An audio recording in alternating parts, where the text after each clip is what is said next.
नई नई सास बनने जा रही लक्ष्मी को उसके रिश्तेदारों ने अच्छे से समझा दिया था। दीदी देखो, सास बनना आसान नहीं है। कहने को बहू आ जाती है, लेकिन सारे घर में हक ऐसे कर लेगी जैसे तुमने तो इतने साल से घर के लिए कुछ किया ही ना हो। और नहीं तो क्या, मेरी वाली ने तो घर का नक्शा ही चेंज करवा दिया था। कहती है खिड़की यहाँ नहीं वहाँ करो, दरवाजा इस दिशा से खोलो और न जाने क्या क्या। अरे बताओ, 20 साल से क्या मैं गलत खिड़की दरवाजे के साथ रह रही थी? तभी वहाँ बेटी आ जाती है। हाँ माँ, और पक्का भाभी आने के बाद तो मेरा हाल बुरा ही होना है।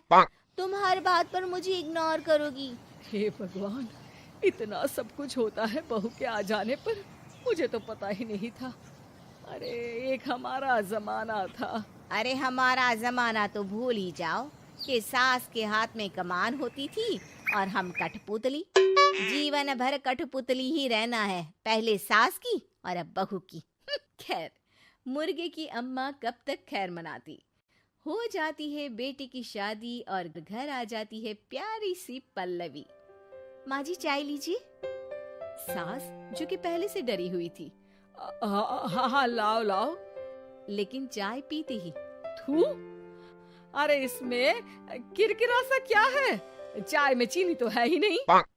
माँ जी वो ये बता रहे थे कि आपको शुगर की बीमारी है, तो मैंने चीनी की जगह गुड़ का पाउडर डाला है, वो शुगर के लिए ठीक रहेगा। सास गुस्से से लाल हो जाती है। अरे नहीं नहीं, मैंने जीवन भर चीनी की ही चाय पी है, तो मैं तो चीनी वाली ही चाय पीऊंगी। तुम आई और मैं नियम बदल दूं? ऐसी सास नहीं हूं मैं, समझी? पल्लवी को समझ में नहीं आता कि सास को हो क्या गया है। अरे माँ जी हुआ क्या है, आप तो भड़क गई। तभी वहाँ ननद आ जाती है। तो आप काम ही ऐसा कर रही है ना भाभी? अरे भाई मैंने क्या किया? शुगर के पेशेंट को चीनी नहीं पीनी चाहिए, तो मैंने चाय में चीनी नहीं डाली।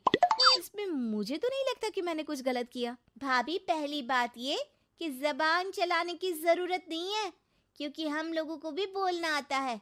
बाकी आपका क्या मतलब है कि हम लोग माँ का ख्याल नहीं रखते हैं? आपको ही सारी साइंस की नॉलेज है। पल्लवी समझ जाती है कि इन लोगों के दिमाग में बहू को लेकर धारणा गलत ही है, इसलिए वो बिना कुछ बोले वहां से चली जाती है।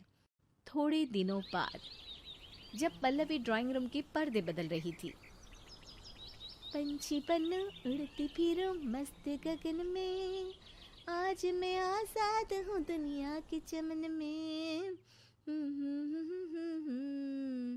वाह जी वाह, आजाद होना तो अच्छी बात है, लेकिन हम लोग भी गुलाम नहीं है। ये पर्दे किससे पूछकर बदले जा रहे हैं, जरा बताओगी? अरे सासू माँ, जब से आई हूँ सोच रही थी कि पर्दे ठीक नहीं है। पता है पर्दे इतने हल्के हैं कि दिन में बाहर से पूरा घर दिखता है, लोग झांकते हुए रास्ते से निकलते हैं, ये मुझे अच्छा नहीं लगता है। अरे वाह जी वाह, 5 साल से तो ये पर्दा लगा है, तब तो लोगों ने झांका नहीं। आज तुम आई हो तो लोग घर में झांकने लग गए, क्यों? अरे भाभी, आपको ये तो नहीं लगता कि आप हीरोइन जैसी दिखती हो या इतनी सुंदर हो कि लोग आपको झांक झांक कर देखते रहें? मैं भी रहती हूँ इस घर में, लेकिन मजाल है। पल्लवी सर पर हाथ रख लेती है, पर्दे लगाकर पुराने पर्दों को हटा देती है और निकल जाती है। देखा माँ, इसे कहते हैं मनमर्जी। आपने मना किया, फिर भी भाभी ने पर्दे हटा ही दिए। ठीक है बेटा, शुक्र करना पर्दे ही हटाए हैं। अरे कहीं किसी दिन ये हमें ही ना हटा दे। ऐसे कैसे हटा देंगी, हम क्या पर्दे हैं? दिन बीतते हैं और एक दिन सास और ननद वॉक पर निकली होती है कि पड़ोसन, क्या बात है, आजकल तो आप लोगों की कोई खोज खबर ही नहीं है। तरस गए हम लोग तो। अरे नहीं नहीं, बस घर पर ही रहते हैं पहले जैसे। पहले भी तो इतनी ही खोज खबर थी ना। अरे नहीं नहीं, पहले की बात और थी। और बताओ बेटा, बॉयफ्रेंड से चक्कर चल रहा है कि खत्म हो गया? पहले तो पर्दे से दिख जाता था कैसे तुम सारा दिन टेलीफोन पर लगी रहती थी, कभी शर्माती कभी रोती। अब तो पर्दे भी मोटे लगा लिए तो कुछ ठीक से दिखाई भी नहीं देता। हाँ?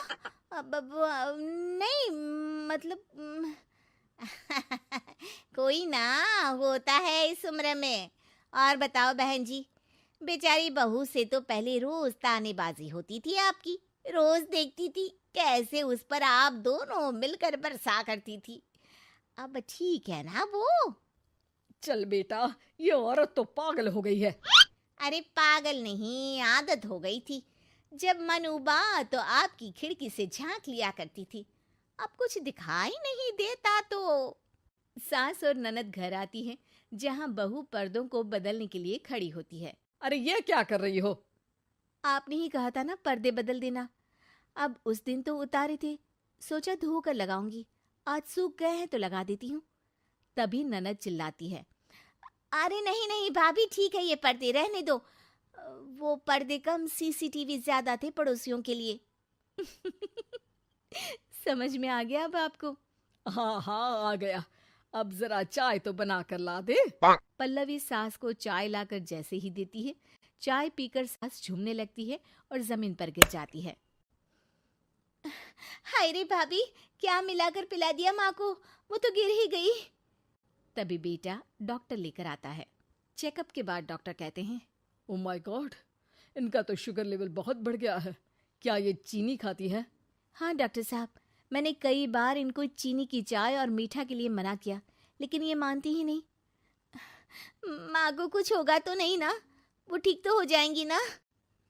अरे बहू की बात नहीं मानती तो क्या बेटी की भी नहीं मानती है ये? बेटा, आप नहीं रोकती अपनी माँ को चीनी की चाय और मीठा खाने से? बेटी क्या बोलती, उसे वो दिन याद आ जाते हैं जब उसने भाभी को इस बात के लिए भला बुरा सुनाया था। डॉक्टर के जाने के बाद, भाभी मुझे माफ कर दो, लोगों के कहने में आकर हम लोगों ने आपसे बहुत बुरा व्यवहार किया, जबकि ससुराल वालों को ये समझना चाहिए कि घर बहू का भी होता है।